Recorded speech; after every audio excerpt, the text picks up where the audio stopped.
Assalamualaikum warahmatullahi wabarakatuh. Bismillahi walhamdulillah, wassalatu wassalamu ala rasulillah wa ala alihi wa sahbihi wa man nasarahu wa wala. Asyhadu an la ilaha illallah wahdahu la syarika lah, wa asyhadu anna sayyidana Muhammadan abduhu wa rasuluh. Allahumma salli ala sayyidina Muhammad wa ala alihi wa ashabihi ajma'in.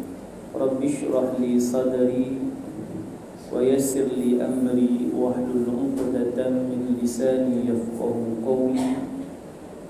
Subhanaka la ilma lana illa ma 'allamtana innaka antal alimul hakim. Allahumma ja'alna minal ladzina yastami'una al-qawla fayattabi'una ahsanahu. Allahumma inna na'udzu bika minal barasi wal jununi wal judami wa min sayyi'il asqam. Allahumma inna hadzal marada jundun min junudik tusibu bihi man tasha' wa tasrifuhu 'amman tasha'. Allahumma fasrif 'anna wa an buyutina wa an ahlina wa azwajina wa dararina wa biladina wa biladil muslimin wahfadna mimma nakhaf wa nahdar fa anta khairul hafidha wa anta arhamur rahimin. Astaghfirullahal azim, innallaha ghafurur rahim, wa la hawla wa la quwwata illa billahil aliyyil azim. Amma ba'd. Muslimin hadirin yang dirahmati Allah, pertamanya kita memanjatkan kesyukuran kepada Allah Subhanahu wa taala. Dan pada malam ini Allah Subhanahu wa taala masih lagi memberikan kita ruang dan peluang untuk kita hadir ke surau.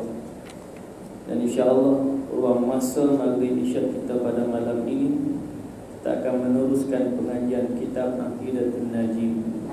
Dan masih lagi kita berada pada sifat yang wajib bagi Allah, sifat ilmu.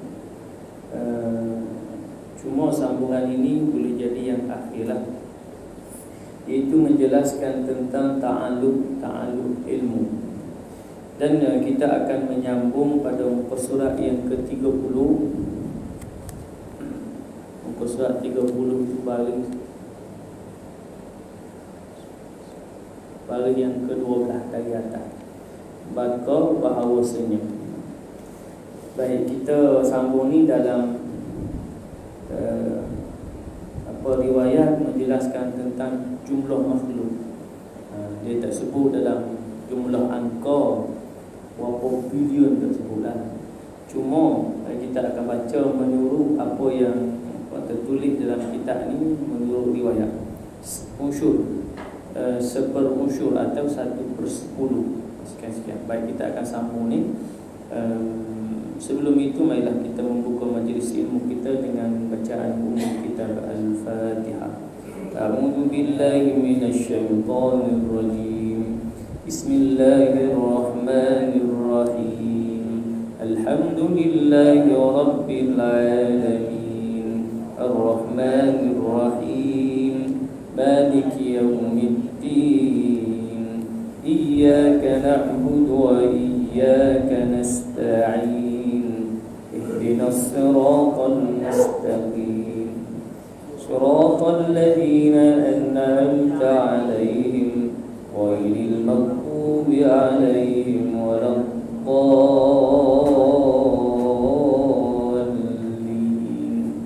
Amin. Qala al-muallif rahimahullahu ta'ala wa nafa'na bi 'ulumihi fid dharain. Amin amin Allahumma amin.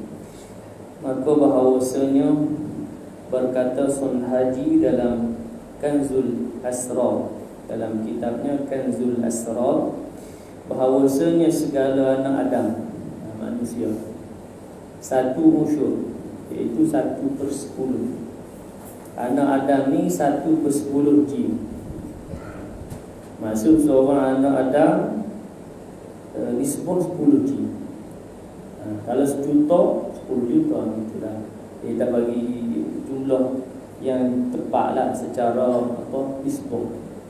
Mana anak Adam manusia lebih sedikit banding jin. Gitulah, mudah faham. Kemudian dia sambung lagi, dan segala anak Adam dan jin campur. Anak Adam dan jin mana campur manusia dan jin, satu unsur sekalian binatang darat. Manusia, jin semua ni 1/10 daripada jumlah binatang. Banyak binatang darat, banyak kan. Sebesar-besar gajah hukum besar. Dulu dinosaur, dah binatang besar apa gajah hukum kan. Sikit-sikit, kalau tak nampak nama terkasar, kuman, virus. Virus tu hidup juga kan. Binatang virus, Allah Alam kan. Tapi dia hidup lah. Kan dia boleh berjangkitkan dalam macam virus COVID-19 kan. Bersentuh dia. Kemudian dia hidup, dia ada masa hidup dia kan. Kalau berada di besi, sekian masa hidup dia kan, kita pegang besi tu, duduk situ, orang yang ada COVID-19 pegang besi, maka virus yang ada di tangan dia pindah ke besi tu. Adalah mana kita tahu berapa berapa jam-jam kan. Kalau kata nak buh minyak, pang minyak tu, orang ada COVID-19 dia pegang pang minyak, dia lekat situ berapa jam, Allah mana ada jam masa dia tu. Kemudian lepas dia orang mari pegang, bagi ke kawan tu begitu. Jadi binatang juga, mana manusia dan jin 1/10 daripada binatang darat. Baik, sambung lagi. Allahumma salli ala sayyidina Muhammad. Dan sekalian manusia dan jin dan binatang darat. Manusia, jin, binatang darat seluruhnya satu unsur burung. Satu unsur daripada burung darat lah, burung terbang kan. 1/10 daripada burung. Mana burung banyak lagi kan. Tak apalah, kita baca.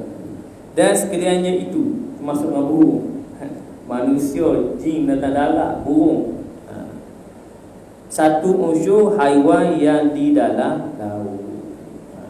Mana hidup darat ni, manusia, jin, binatang darat, burung adalah 1/10 daripada binatang duduk laut, duduk di air. Ikan, sotong, ketak, pokok dia kan. 1/10. Mana laut banyak lagi. Dan sekalian binatang laut dan darat, jin dan manusia, semua sebut tadi ni, sekaliannya itu satu unsur malaikat yang ada pada bumi. 1/10 daripada malaikat yang ada pada bumi semua tadi. Mana malaikat yang ada di bumi banyak lagi daripada semua tadi.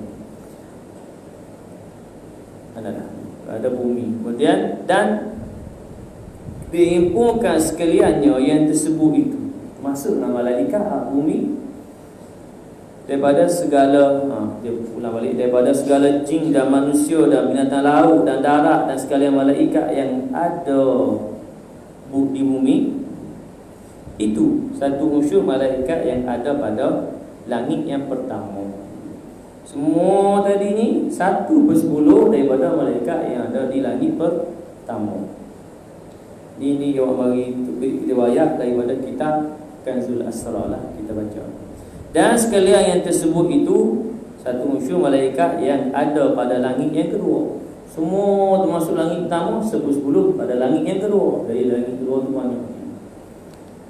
Demikianlah berganda-ganda hingga sampai kepada kursi dan arash. Padahal arash itu 1000 bilik.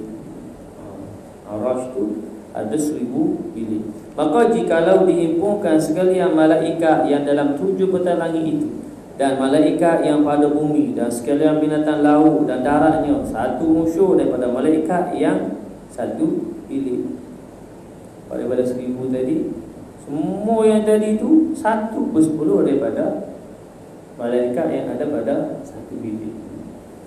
Pada sekalian bilik arash yang tersebut itu. Situ habis itu. Nak sebutnya dalam banyak-banyak ramai lagi malaikat. malaikat ramai. Iyalah. Kan Allahumma salli ala sayyidina Muhammad, setiap orang dia ada malaikat raqib atid. Kan? Jadi confirm dah setiap orang tu dapat lah. Setiap orang ada dua lah dia. Malaikat itu dan lain-lain lagi lah. Baik. Ayat tu Allahumma salli ala Muhammad mari sebut daripada kitab Kanzul Asrar karangan Al-Imam Sunhaji. Baik. Tak apalah sebagai apa kita katakan ni lah. Cuma tak sebutlah berapa bilion tak sebutlah. Trilion tu. Cuma dia menis dari sudut nisbah tu lah. Nak sebut bagaimana ni, mari kita boleh ambil apa kesimpulan bahawa malaikat ni ramai. Malaikat paling ramai, malaikat paling ramai dalam makhluk Allah adalah kalangan malaikat itu. Manusia yang paling sikit manusia. Kan? Jin ramai, gitu dah dia punya kesimpulan dia. Jin ramai lagi daripada manusia. Gitu habis tu lagi ramai. Jadi hak paling sikit manusia lah paling sikit. Tapi dalam sikit manusia pun kan satu dunia ni ramai mana? Nak sebut betul kan? Kita Malaysia saja pun berapa juta kan? 30 lebih juta. Itu baru manusia. Belum lagi menata. Baik, jadi kita sambung pada inilah yang kata ta'alluq tadi. Ini mari cerita tentang Allahumma salli ala Muhammad, jumlah dari ini. Karena dalam arti kata nak sebut ilmu Allah Subhanahu wa taala maha haluslah. Maha kita nak sebut maha mengetahuinya Allah. Ya. Kerana nak mentadbir, nak mengurus pada sekalian keseluruhan jumlah makhluk tadi itu, baik pada manusia, jin, datang darat, datang laut, burung, pergi. Malaikat tadi kan, malaikat di bumi, malaikat di langit tamu, 1, 2, 3, 4, 5, 6, 7. Kemudian malaikat yang penjaga kursi dan arash, demikian. Makna dalam menguruskan itu, maka tidak ada yang susah bagi Allah Subhanahu wa taala. Maka apa lagi Allahumma salli ala sayyidina Muhammad pada nak mengurus manusia. Kerana apa yang terlintas dalam hati manusia pun Allah Subhanahu wa taala mengetahui. Disebut tidak susah. Sebab itu mari sebutkan ayat yang kita baca dulu. Kulla yaumin huwa fi sya'an, dan kulla yaumin huwa fi sya'an. Dia punya Allahumma salli ala Muhammad. Yang ni mari kisah bertanya, seorang lelaki datang, dia bertanya setiap waktu dia dalam kesibukan. Bertanya tentang ayat dari surah Ar-Rahman ayat yang ke-29. Kullu yaumin huwa fi sya'an. Setiap waktu dia yang Allah dalam kesibukan. Bukan sibuk tu nak sebut tak ada masa. Ya, macam kita sibuk ni, kita kata aku sibuk. Sehari dua ni sibuk, tak ada nak buat apa lah. Anak kena sibuk. Tapi bukan maksud sibuk tu kan seperti mana sibuk makhluk. Nak sebut tadi. Sebab itu mari kisah mari jemput pada makhluk tu ramai mana, banyak mana. Kerana yalah dalam erti kata Allah Subhanahu wa taala mengetahui segala apa yang berlaku. Baik pada kesemua tadi tu, manusia, jin, binatang, apa semua, setiap saat dan detiknya. Baik. Kemudian dan hanya senya ta'alluq ilmu kepada wajibat dan mustahilat dan kepada jaizat itu, kerana bahawasanya ilmu itu bukan daripada sifat yang memberi bekas. Bukan memberi bekas. Ya, maksud bukan memberi bekas ni makna kalau memberi bekas seperti sifat qudrah iradah. Ya, dalam daripada tak ada nak memberi bekas jadi ada dengan sifat qudrah iradah. Demikian daripada ada nak buat bagi jadi tak ada. juga dengan kudrah iradah. Jadi ilmu ni dia bukan termasuk dalam sifat yang memberi bekas. Maka dikerana itulah umum takluknya. Jadi takluk dia, hubungan dia ni umum kepada sekalian yang tersebut kesalahan kudrah dan iradah. Kudrah iradah kesalahan. Pasal kudrah iradah itu memberi bekas. Kerana kudrah iradah, maka keduanya sifat yang memberi bekas. Maka sebab itulah tiada ta'alluq keduanya melainkan pada yang dapat berubah daripada Adam kepada wujud dan daripada wujud kepada Adam. Jadi ta'alluq dia adalah ta'alluq dalam memberi bekas, iaitu bertukar. Ia merubah pada perkara yang berubah. Nak beri bekas berubah daripada tak ada, Allah ciptakan jadi ada. Daripada ada hidup, Allah bagi tak ada, matikan. Macam tu. Itu ta'alluq bagi kudrah iradah. Tapi ilmu ta'alluq dia umum. Kerana ilmu ni kan mengetahui kan? Maha Allah Subhanahu wa ta'ala maha mengetahui. Baik. Kemudian berubah daripada Adam pada wujud dan daripada wujud kepada Adam, seperti yang telah lalu bicarakan. Jikalau ta'alluq keduanya dengan yang wajib bagi hendak mengadakan dia, nescaya lazim daripadanya tahsilul hasil. Dari ta'alluq keduanya dengan yang wajib bagi hendak mengadakan dia, nescaya lazim daripada tahsilul hasil. Hasil ada lah. Lazimkan dengan hak benda hak ada lah. Kerana ada wujud, ada diciptakan oleh Allah Subhanahu. Maka tiada ta'alluq keduanya kepada yang wajib dan kepada yang mustahil itu. Jadi ta'alluq Allahumma salli ala Muhammad, kudrah iradah ni tiada tidak kepada wajib dan mustahil, ada kepada harus saja. Kenapa? Kerana harus saja bagi Allah. Harus saja bagi Allah nak mengadakan. Demikian nak meniadakan. Nak bagi ada untuk kita ada, nak bagi hancur, nak bagi binasa, harus bagi Allah, bukan wajib. Kalau kita kata wajib, maka ia satu nak sebut sifat kekurangan. Pasal wajib kena buat, tak buat tak boleh dah. Walaupun benda tu dah ada dah. Jadi benda ni dah ada dah, jadi wajib bagi Allah buat dah. Masih lagi dalam perkiraan harus. Allah berkehendak harus, Allah nak bagi buat, bagi ada, bagi tak ada, harus, bukan wajib. Apalagi mustahil. Jadi dia hanya dalam perkara yang harus saja. Allahumma salli ala Muhammad dalam ta'alluq kudrah iradah. Tiada dinamakan lumuhan. Mana tadi? Ta'alluq keduanya dengan yang mustahil. Mana tadi? Hakikatnya. Ta'alluq mengadamkan dia atau ta'alluq mengadamkan dia, maka lazim daripada yang demikian itu bertukar hakikat. Kerana bahawa hakikat yang wajib itu barang yang tiada menerima adam sekali-kali.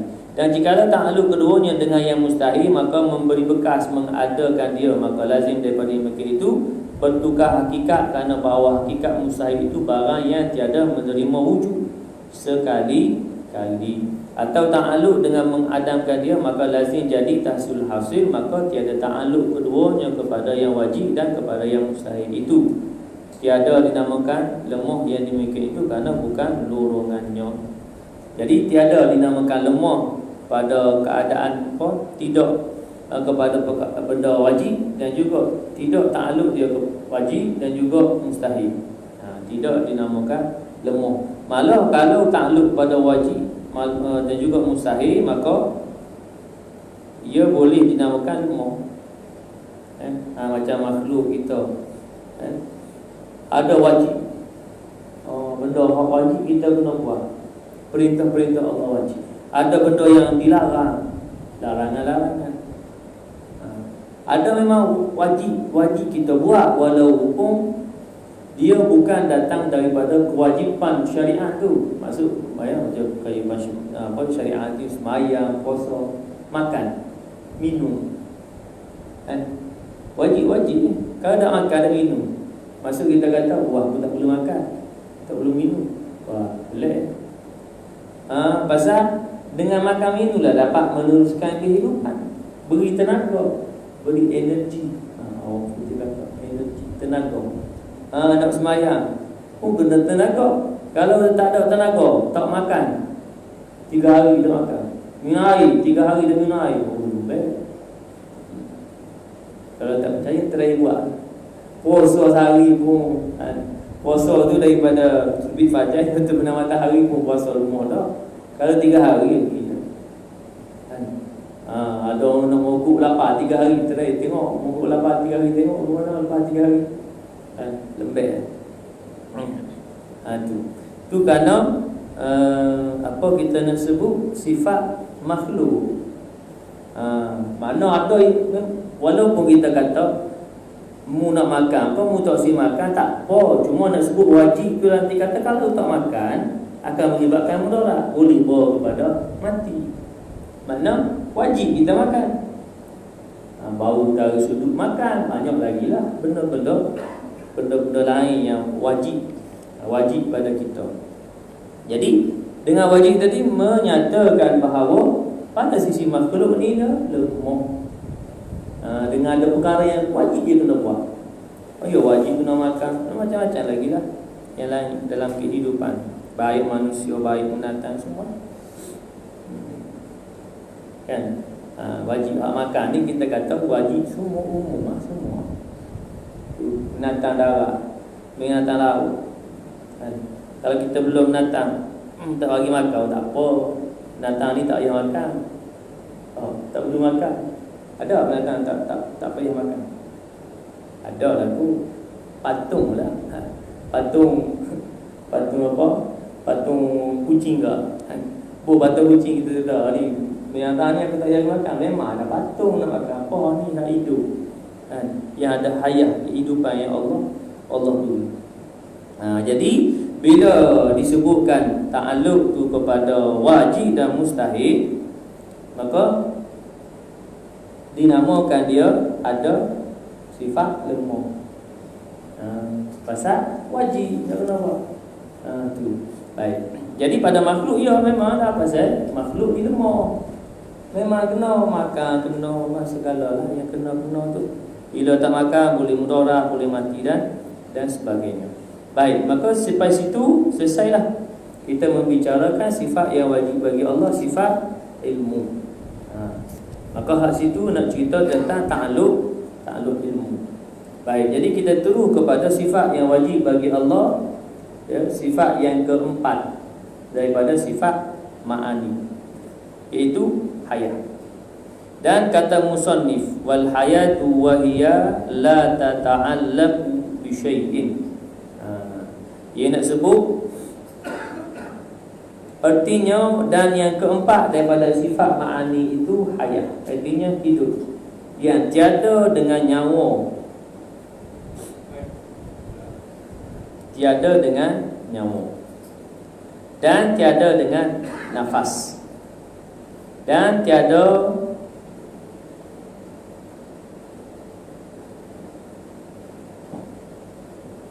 kejadian yang 4 anasir, dan tiada hidup itu dengan sebab makanan dan takrif hayat itu. Baik. Jadi tiada dengan 4 anasir itu apa tu? Apa tu? Air, kan, tanah, tu anasir yang tu tadi. Baik.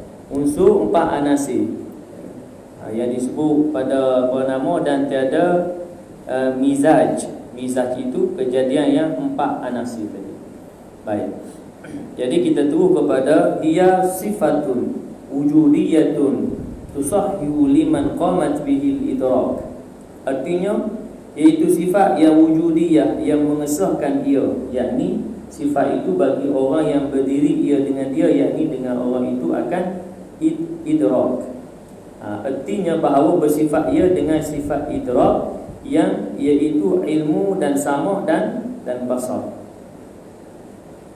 Baik, maka terhimpun pada apa itu nak sebut hayat tadi ni, maka yang mempunyai hayat, ya, terhimpun di sana, itu hiduplah hayat ni, kehidupan kan.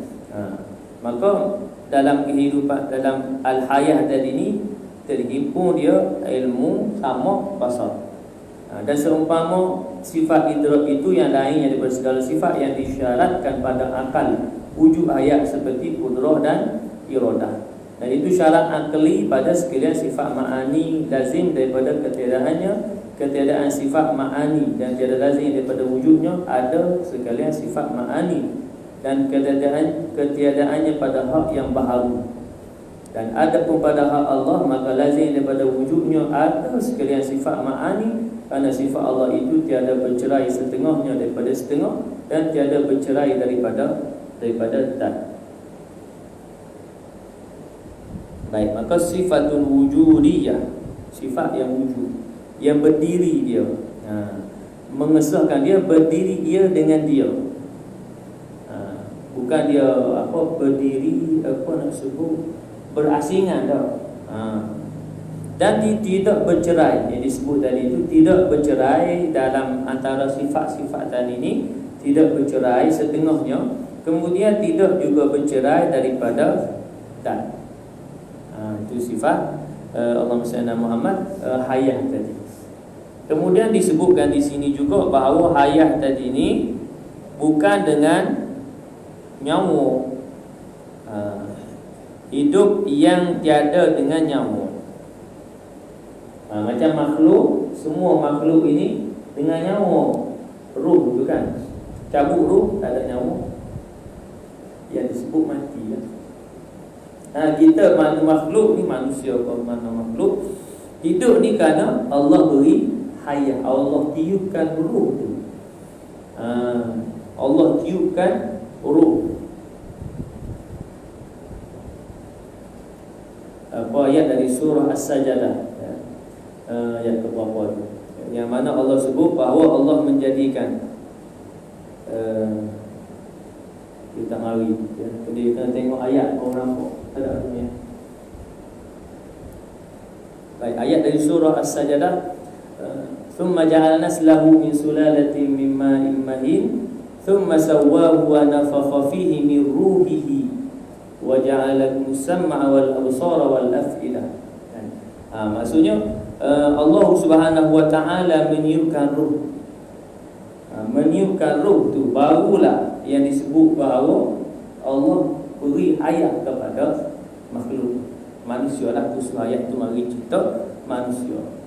Kemudian Allah ciptakan, Allahumma salli ala Muhammad, pendengaran, penglihatan kan? Kemudian hati,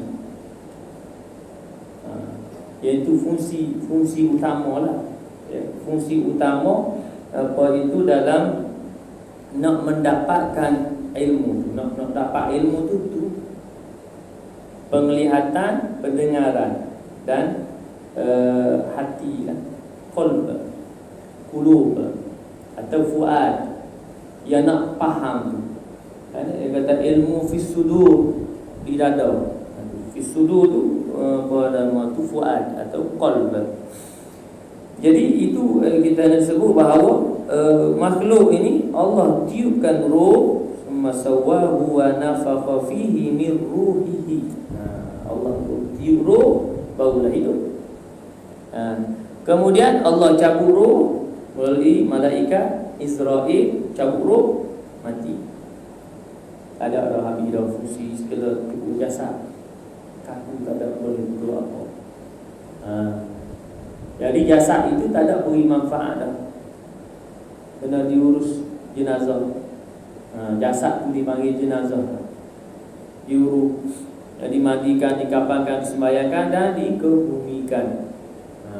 Pasal tak ada lah habis ayat cabut lah, tak ada nyawa dah. Kalau simpan lagi tak ada fungsi dah. Ada orang yang kata dia buat apa, ada lah macam ni, yang mana orang asli dia awet simpan. Tadi buka boleh buat apa, dia pun dah bergerak, tak boleh cakap, semua tak ada apa. Kerah gitu. Sebab itu tak ada ayat, tak ada ruh lah. dikebumikan. Pasal dah tak ada apa-apa. Ruh dia berpisah daripada jasad. Ruh berpindah alam. Yang disebut berpindah ke alam barzakh. Baik. Kemudian maka di situ nak disebutkan bahawa yang mempunyai nyawa, yang ada apa itu yang kata nafsu, yang ada nafsu, nyawa dan nafsu ini adalah makhluk yang bernafas. Dengan bernafas tu kan, baik manusia, baik segalalah kejadian yang lain. Kemudian tiada hidup itu dengan sebab makanan. Yang kita sebut tadi kan, wajib makan. Kerana makhluk ni hidup dengan sebab makan. Bukan hidup dengan sebab makan. Hidup tu kali itu hukum dia dengan sebab Allah beri hidup. Cuma makan tu sebagai jalan nak memberikan tenaga. Kalau tak makan, ada tenaga makin lemah boleh jadi mudarat, kemudian boleh jadi mati. Jadi disebut sebab musabab kepada mati dia sebab dia tak makan. Dia mau lapar seminggu tak makan. Lembek dah sampai tinggal tulang. Lepas tu lepas minggu tu apalah apa yang dia berkehendakkan. Mogok-mogok ni pasal ada yang kalau dia nak tu tidak terpenuhkan, tidak dipenuhi, maka dia pun mogok. Kalau di Malaysia ni jarang lah jadi mogok gitu. Mogok tak berlaku di tempat kita. Mogok lapar mogok kan. Kemudian mari habis masa mogok dia dah lembek. Dah pergi makan pun tak ada. Lepas tu mati. Jadi itu sebab musabab. Kerana dalam kehidupan ni ada bekas pada Allah SWT. Setiap yang berlaku dia disebut sebagai sebab musabab. Ada juga yang tidak melalui sebab musabab, yang disebut khariqul adat, yang mencari adat. Pelik. Benda pelik. Benda biasa ikut adat. Bila bakar, bila nyala api, batu bakar, terbakarlah dia. Khariqul adat, mencari adat pelik. Bakar tapi tak terbakar.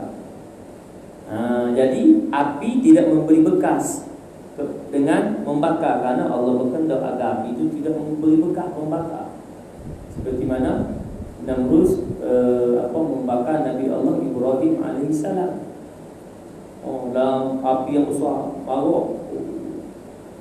Allah berfirman kepada api, "Qulna ya naru kuni bardan wa salaman ala Ibrahim."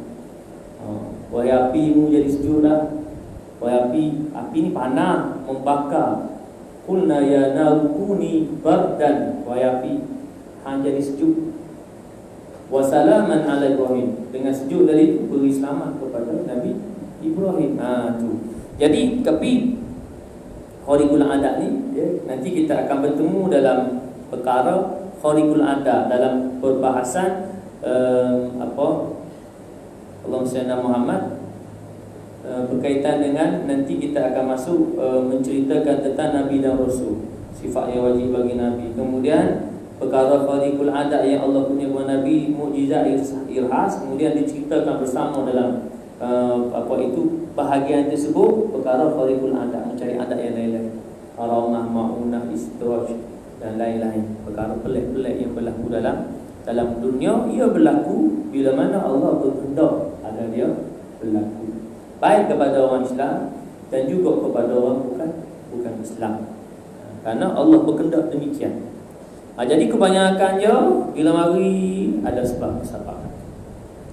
Kematian pun, dia ni muda lagi baru 40 tahun, dia muda lagi baru 30 tahun, dia jangan mati tu. Sebab musabab tengok serangan jantung itu adalah bila mati muda ni biasa macam-macam lah. Mari zaman moden macam-macam penyakit pun penyakit moden juga. Penyakit ni moden hari ni COVID-19. Dulu masih lagi tak ada ubat, tak ada vaksin ubat lah kan, iaitu HIV kan. Tak ada ubat, tak ada lagi. Kalau dulu HIV ni disebutkan banyaknya berjangkit dia semua kena hak dah ada jarum tu. Sekarang ni hak jarum ni tak ada, kurang dah HIV. Pasal dah ada ni, dah ada sintetik yang PB tu. Tak kongsi jarum dia kena jadi tu. HIV tu kerana berkongsi jarum. Sekarang ni mari dia punya statistik HIV. Saya ada itu terlibat dengan seminar kan, nak cerita kepada Tuan Imam, kerana kan nanti nak menikah tu kan dia kena isi saringan HIV tu. Kenapa penting isi HIV tu? Lah ni statistik yang banyak kes HIV tu daripada mana? Hubungan, kalau sebelum ni hubungan bebas kan, lelaki perempuan bebas. Sekarang ni banyak statistik dia, iaitu hubungan lelaki dengan lelaki, iaitu liwat. Mana dengan liwat tadi tu boleh kena HIV. Dan HIV tu tak ada ubat lah. Cuma hari ni disebutkan bahawa dia ada ubat yang nak merendahkan dia punya virus HIV tu lemah. Sehingga kan disebutkan bahawa pasangan HIV ni boleh menikah. Maksudnya kalau boleh jadi lelaki tu HIV, ada HIV, boleh menikah walaupun isteri bukti tak ada HIV. Tapi boleh jalan selamatlah hubungan dia. Dan sebut sini pun tak boleh sedap juga. Suruh hubungan dia dengan sarung tu lah. Dan demikian kata boleh juga tanpa sarung. Hubungan suami isteri, Allahumma salli ala Muhammad, tak isteri kan. Allahumma salli ala Muhammad, iaitu ketika mana selepas daripada makan ubat tu, mana virus dia tu kira tahap yang sangat lemah, tidak dapat nak jangkit kepada pasangan. Kemudian disebutkan bahawa pasangan HIV ni boleh jadi suami HIV, isteri dah. Dia boleh melakukan hubungan, tidak bawa pergi kepada isteri, dan juga boleh nak mendapatkan anak dan tidak pergi kepada anak. Cuma teknologi perubatan hari ni, cuma nak bagi hilang tu HIV tak ada. Bila kenal sekali seumur hidup, dia kena makan ubat. Tiap hari makan ubat. Dia jadi macam penyakit itulah, cimami nak makan ubat. Tahu tidak hari nak makan, ikut masa yang ketat. Itu kena kata penyakit model ini dulu ada, wallahu a'lam. Kan hak mutakhir ni dah lah ni HIV. Kemudian dalam HIV tu tak ada ubat lagi, mari pula COVID. Nak cari vaksin semua tu kan. Baik. Kalau hari ni pun banyak tu 800 kan. Yang diumumkan untuk hari ni 800 lebih kes. Baik. Jadi mana tadi? Jadi sampai situ dululah. Bermula ta'rif ini muhtamal. Jadi yang situ kita akan sambunglah. Hanya kita baca malam ini sebagai muqaddimah kepada sifat hayah, iaitulah hidup, sifat hayah. Allah Maha hidup, hayyun la yamut. Satu, hayyun la yamut, hidup dan tidak akan mati. Berbeza pada makhluk, hidup kerana Allah beri hidup, dan satu ketika dan saat nanti akan mati belaka. Kullu nafsin dha'iqatul maut. Setiap yang bernyawa akan mati belaka. Iaitu makhluk. Kullu man 'alaiha fan wa yabqa wajhu rabbika dzul jalali wal ikram. Setiap kullu man 'alaiha fan, setiap apa pun ni akan fan, binasa, hancur belaka. Bila berlaku kiamat, api hancur belaka. Bumi, matahari, bulan, semua hancur belaka. Wa yabqa wajhu rabbika dzul jalali wal ikram. Hanya saja Allah saja yang kekal. Hayyun la yamut, hanya Allah. Selain daripada Allah maknanya akan mati. Kalau benda-benda mawjud yang bersifat jamadun, seperti bumi, matahari, bulan, bintang, hidup juga. Hidup kerana dia bergerak. Dia akan hancur juga, hancur binasa. Baik, muslimin hadirin yang dirahmati Allah. Demikian sekadar itu perbincangan kita pada malam ini, iaitu kita selesai membicarakan sifat yang wajib bagi Allah, sifat ilmu. Kemudian kita masuk pada muqaddimah pada sifat hayah. Dan sehingga muka surat yang ke-31 lah, baris pertama tu, bermula ta'arif ini. Nanti yang ini insya-Allah bermula ta'arif ini kita akan sambung pada pertemuan yang akan datang sekiranya diizinkan Allah Subhanahu wa taala. A'udzu billahi minasyaitonir rajim. Bismillahirrahmanirrahim. Alhamdulillahi rabbil alamin wassalatu wassalamu ala asyrafil anbiya'i wal mursalin wa ala alihi wa sahbihi ajma'in. Allahumma inna nas'aluka ridhaka wal jannah wa na'udzu bika min sakhatika wan nar. Allahumma innaka 'afuwun karim tuhibbul 'afwa fa'fu 'anna wa an walidina wa an jamil muslimina wal muslimati bi rahmatika ya arhamar rahimin. Allahumma faqihna fid din wa 'allimna at-ta'wil wahdina siratal mustaqim. Allahumma ja'al jam'ana hadha jam'an marhuma wa tafarruqana min ba'dihi tafarruqan ma'suma wa la taj'al Allahumma fina wa la ma'ana wa la man yatba'una shaqiyyan wa la matrula. Allahumma aghnina bil ilmi wa zayyinna bil hilmi wa akrimna bit taqwa wa jammilna bil afiyah. Rabbana atina fid dunya hasanatan wa fil akhirati hasanatan wa qina adzaban nar. وصلى الله على سيدنا محمد وعلى آله وصحبه وبارك وسلم والحمد لله رب العالمين. سبحانك اللهم وبحمدك أشهد أن لا إله إلا أنت أستغفرك وأتوب إليك.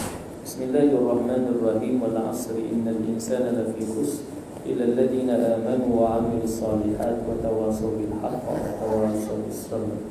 وبالله التوفيق والهداية. السلام عليكم ورحمة الله وبركاته.